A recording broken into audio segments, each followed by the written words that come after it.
option that we have is bioremediation, which is basically just using the plant's own enzymes to kill off the contaminants, which is perceived as a acceptable process by the public. Although it is limited to biodegradable compounds, and there really is no accepted definition of clean. So.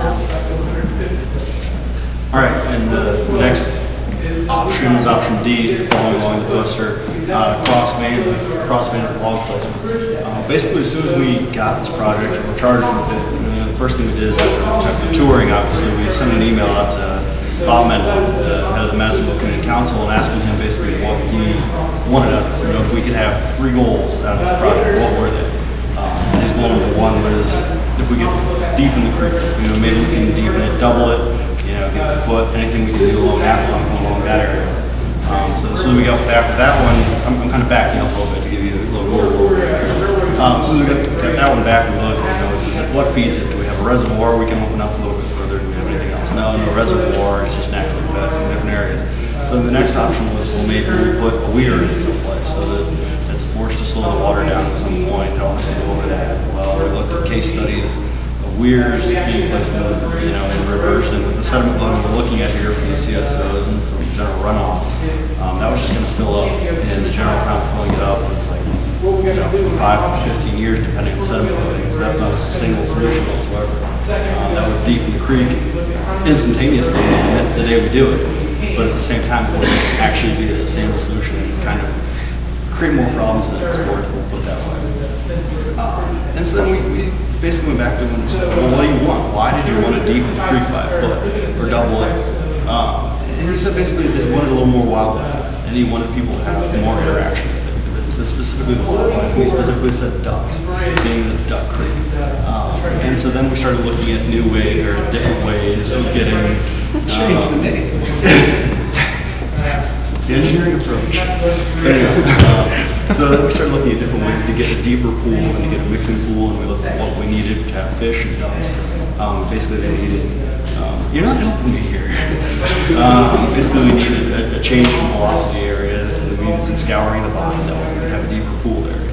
And so one way we looked at to do this was going through case studies, and we found one in western Pennsylvania where they inserted a crossfade structure, similar to that W there, that basically it redirects outside energy that's causing the scouring along the beach or along the sides, and reroutes it on the center line without actually slowing the water down substantially and without getting rid of enough energy that would cause sediment deposition. So basically you're taking what's kind of erratic energy line in the river, centralizing it, and creating scouring pools and have different velocities for fish and ducks to be different animals living in different areas. And so that was an option there. We actually found some case studies for the W creation for a crossfade, which is basically just a U, and for a J hook, which would be if it was coming around the corner to kind of stabilize the sides and re-centralize the energy of the river. And so that's one option, just something that's lower impact, it's put it in one place, and it creates, basically solves the goals that they want, and it's also kind of more ecologically friendly. Okay, you just have a couple more minutes. Real quick then, option E is the riprap, which is an advanced riparian buffer, pretty much. As you can see the drawing there to the right, you see the actual picture in the drawing. It incorporates both your natural vegetation as well as rocks, rock and things of that nature to stabilize the slopes. It's a little bit more advanced, obviously, than just planting some vegetation and whatnot, but some good things out of it, along with wanting to provide an area for aquatic life and ducks and whatnot. The rocks help to have, especially depending on what size you use, what overall size on the outside is compared to the inside, a place for fish to lay eggs and to cohabitate. And then you also have the vegetation that once it's grown, along with the rocks being able to absorb a lot of the energy that's coming into those slopes, that vegetation will lock in and those roots will grow into this dirt slope underneath and further strengthen it. And that'll also provide food for both land animals and also a lot of organic matter for fish and for aquatic life right there. And most of that, the construction of it will be a lot more than any of the other options that we've looked at so far, because it's along all the slopes depending on how bad the erosion is right now. things of that nature. But it also does a very good job of cutting down the erosion and the degradation of the slopes that's already happening. Probably the least sustainable and probably visually appealing is basically just get rid of it, just go through the creek and just basically make the creek what you want it to be. So use a concrete culvert, change the direction of the stream, get rid of the natural flow of things, which is totally bad if you want to add wildlife or anything like that in there. Plus it's concrete, I don't think there's not a lot, it takes a little bit of algae to grow fish, that's not really all they really like to eat. People with decoys? But the kids can't feed it. But the worst part of this is to actually implement it, you have to excavate a large area around it. So as you can see on some of these pictures here, we got a little track up here, basically stabilizing, just putting some groundwork on top of it. But what you can't see is above this, there actually the creek run moves around, and it's just pretty much just a dirt field. So you have a lot of tracks moving in on this to bring in all the equipment in. It can be made to look somewhat nice. I mean, if you just don't use cast in place, you can use precast sections, which you can, implement little rocks and things like that into it, but that's expensive. When you're changing the course of the river, then you can actually stabilize it. So you don't have to worry about a scouring effect unless you're a transition zone or your transition zones between the natural area and then when you put your concrete in.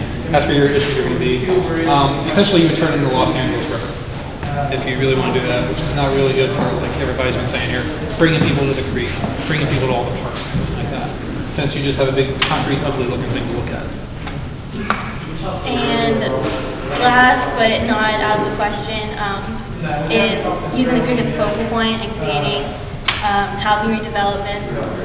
I have two case studies, which is the Mill Creek Restoration Project and also the 4 Mile Run Master Plan in Arlington, Virginia. Basically, this can happen as long as the creek is stabilized, but overall it will increase property value, it will integrate public and private uses. It's aesthetically appealing. Also, it promotes environmental education as well as ecological and cultural values. I think both of these are a sustainable integration of natural areas, but also the urban nodes that surround the area. And most importantly, I think, is that you can create development along the creek and along that environment without completely disregarding flood control, because you really do want a functional creek that can reduce the flooding and things like that. What question?